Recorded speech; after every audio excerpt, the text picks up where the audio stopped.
शंकर भगवान के शिवलिंग का स्पर्श करना चाहिए?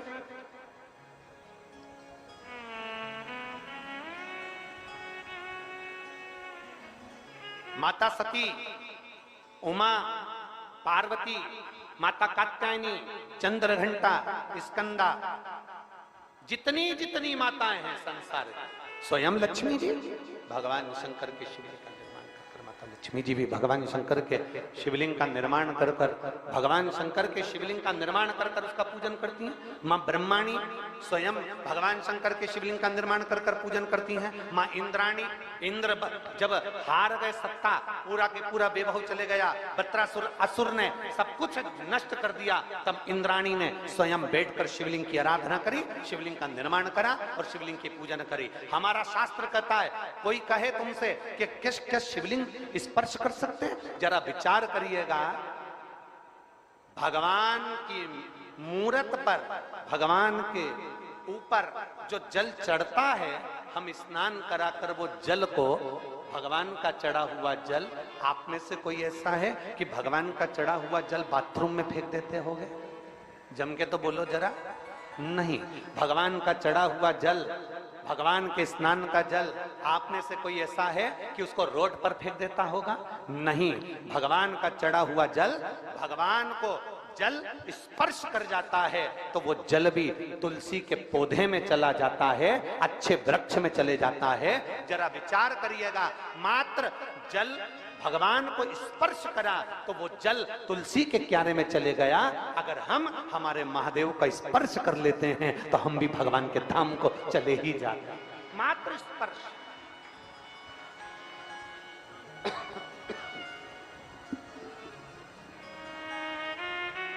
स्पर्श मात्र से हम भगवान शंकर के करीब में पहुंच जाते हैं, शिव के नजदीक में पहुंच जाते हैं, शंकर के करीब में पहुंच जाते हैं। मात्र स्पर्श।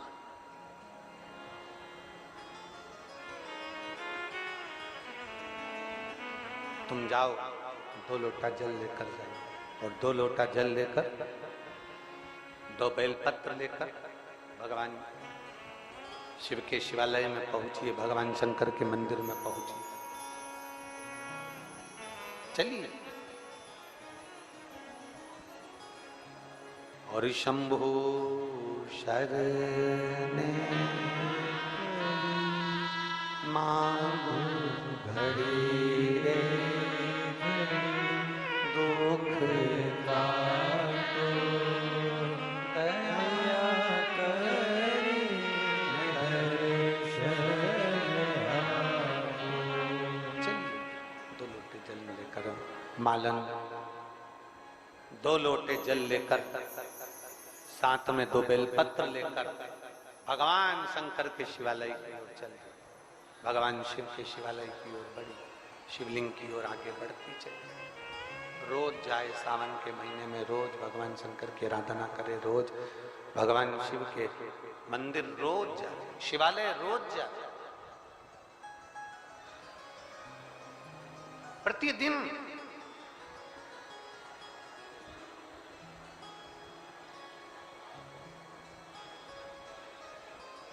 अब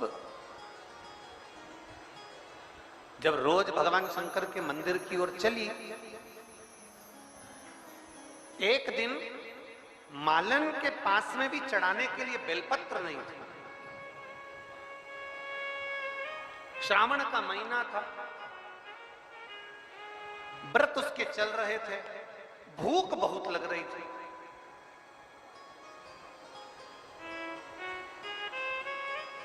दो व्रत हैं, शिव महापुराण की कथा कहती है, 2 व्रतों का स्मरण जरूर करिएगा। पहला, सावन के महीने के सोमवार। दूसरा, शिवरात्रि। कौन कौन से? जम के बोलिए जरा।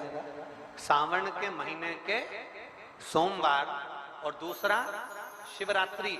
शिव महापुराण की कथा कहती है, साल भर तुम कोई व्रत करे ना करे, साल भर तुमने कोई उपास करा ना करा, अगर ये शिवरात्रि का व्रत और सावन के महीने के सोमवार का व्रत जो मनुष्य कर लेता है, उसको वर्ष भर के व्रत का सारा पुण्य अपने आप प्राप्त हो।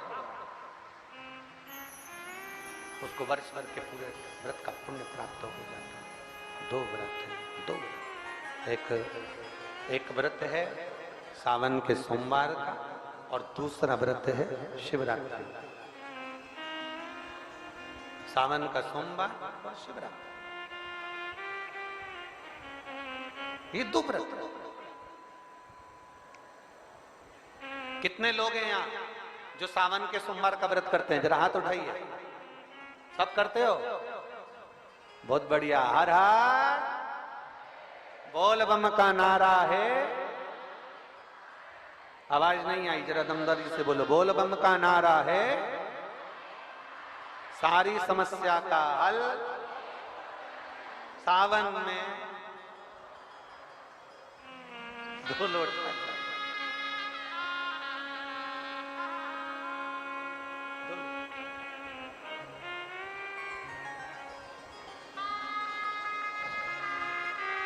बस हाथ में 2 लोटा का जल भरा हुआ।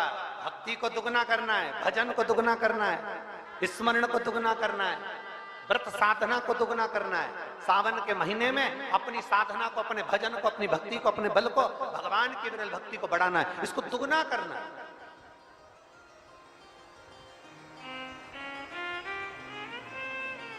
मालन को भूख लग रही है, बेलपत्र भी नहीं है, भगवान शिव को समर्पित करने के लिए बेलपत्र भी उसके पास में नहीं।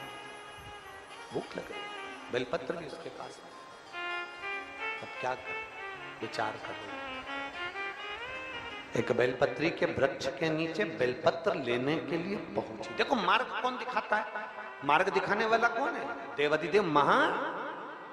आपको मार्ग दिखाने वाला, ये सब मार्ग के ऊपर चलता है। अब कल दोपहर में कथा में हमने कह दिया कि कल कथा विराम दे दी, फिर बाद में कहीं शंकर जी को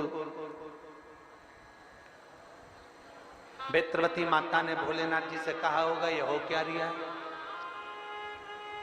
तो फिर मालूम पड़ा कि कथा फिर चालू हो गई। तो ये सब मार्ग दिखाने वाला देवाधिदेव महादेव है। भगवान शंकर ओगड़दानी, त्रिकालदर्शी, कैलाशी, अविनाशी है, सब मार्ग दिखाता है। अब इसको लगी भूख, और भूख के साथ में इसके पास में नहीं थी बेलपत्र। बेलपत्र नहीं तो ये भगवान बेलपत्र लेने के लिए वृक्ष के नीचे पहुंच गई। जिस बेलपत्री के पेड़ के नीचे गई थी, इसको स्मरण नहीं आया, इतनी भूख लग रही थी। उसी बेलपत्र के नीचे एक छोटे से मिट्टी के पात्र में कुछ मीठा प्रसाद रखा हुआ था। इसको नहीं मालूम कि किसने रखा, इसको नहीं मालूम कि कहां से आया। बस बेलपत्र लेने के लिए गई थी, और बेलपत्र ले जाते उसने वो पात्र का दोना, वो मिट्टी का पात्र उठा लिया और देवाधिदेव महादेव के मंदिर में लेकर पहुंच गई।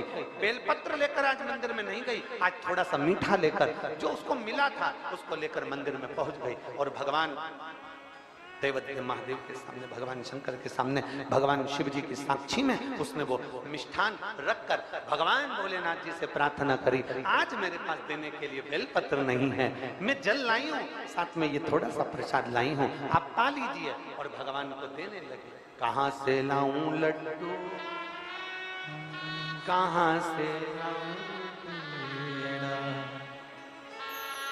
कहाँ से लाऊं बर्फी, वो शक्कर जड़ी रे, और भोले तेरी सेवा हमसे ना बड़ी रे। ओ भोले तेरी सेवा हमसे ना बड़ी रे। कहाँ से लाऊं लड्डू, कहाँ से लाऊं पेड़ा, कहाँ से लाऊं लड्डू, कहाँ से लाऊं पेड़ा, कहाँ से लाऊं बर्फी, वो शक्कर जड़ी रे। ओ भोले तेरी सेवा हमसे ना बड़ी रे। ओ पूजा की थाली में लिए खड़े रे, पूजा की थाली में लिए खड़े रे, ओ भोले तेरी सेवा हमसे ना बनी रे। ओ भोले तेरी सेवा हमसे बने रे। आप में से कितने लोग बैठे हैं जो शंकर जी की पूरी सेवा कर सकते हैं, पूरा पूजन कर सकते हैं? शंकर जी की पूरी पूजन किसी को आती है क्या? अरे जम के तो बोलो। भगवान शंकर की पूरी पूजा किसी को आती है? स्वयं नारायण भगवान विष्णु स्वयं रूप रख कर आए और स्वयं माता पार्वती जी से कहते हैं, पार्वती तुम्हें मंत्र नहीं आता, पार्वती तुम्हें साधना नहीं आती, पार्वती तुम कोई श्लोक नहीं जानती, पार्वती तुम अक्षर नहीं जानती, पार्वती तुम शंकर की पूजा नहीं जानती, पार्वती तुम शंकर की आराधना नहीं जानती, ना तुम मंत्र, ना कोई विद्या, ना तंत्र, ना साधना, तुम भगवान शंकर की पूजन करना नहीं जानती, तुम्हें शिव कभी नहीं मिल सकते। पार्वती जी छोटी सी अवस्था में गुफा के अंदर बैठकर तप साधना में लगी थी। भगवान नारायण ने जब रूप धर कर बोला कि तुम्हें कुछ नहीं आता, पार्वती जी कहती हैं मुझे कुछ नहीं आता, बस एक काम तो आता है, लोटा भर कर जल चढ़ाना तो आता है, मेरा शंकर मुझे मिलेगा।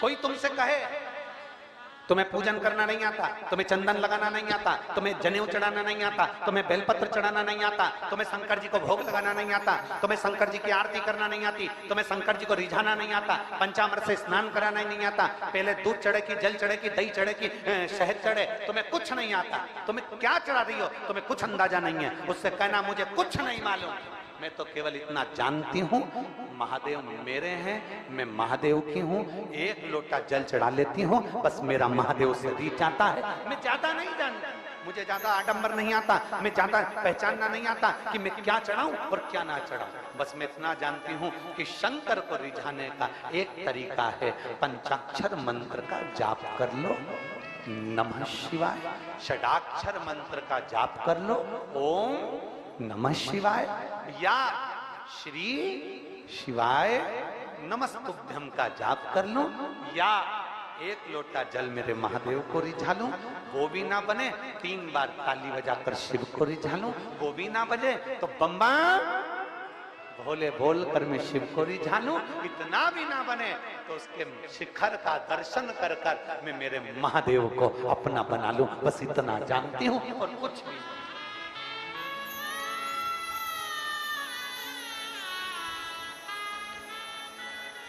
कहाँ से लाऊं गंगा, कहाँ से लाऊं यमुना, कहाँ से लाऊं गंगा, कहाँ से लाऊं यमुना, कहाँ से लाऊं सरयू अपार पड़ी रे, ओ भोले तेरी सेवा हमसे ना बने रे। हम नहीं जानते, हमें कुछ नहीं आता, हम तो इतना जानते हैं कि शिव को कैसे रिझाया जाए, शंकर को कैसे मनाया जाए।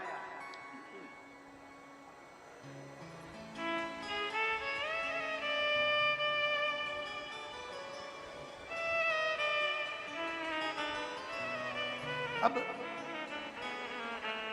आप शिव जी को रिझा रहे हो, आप भगवान शंकर को रिझा रहे हो, आप भगवान शिव की आराधना कर रहे हो, आप शंकर जी का स्मरण कर रहे हो, आप शिव भक्ति कर रहे हो, आप शिव में अपना ध्यान लगाए। एक बार हम बुधनी में कथा करने गए, बहुत पहले की बातें हैं ये, अब तो इतना समय नहीं मिल पाता, अब ये सब 20-20, 19-19, 22-22 साल पहले के प्रसंग हैं।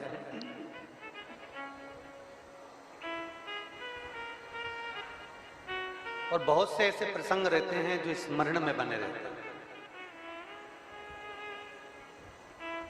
जब हम एक बार विदिशा में कथा करने के लिए आए थे 23 साल पहले,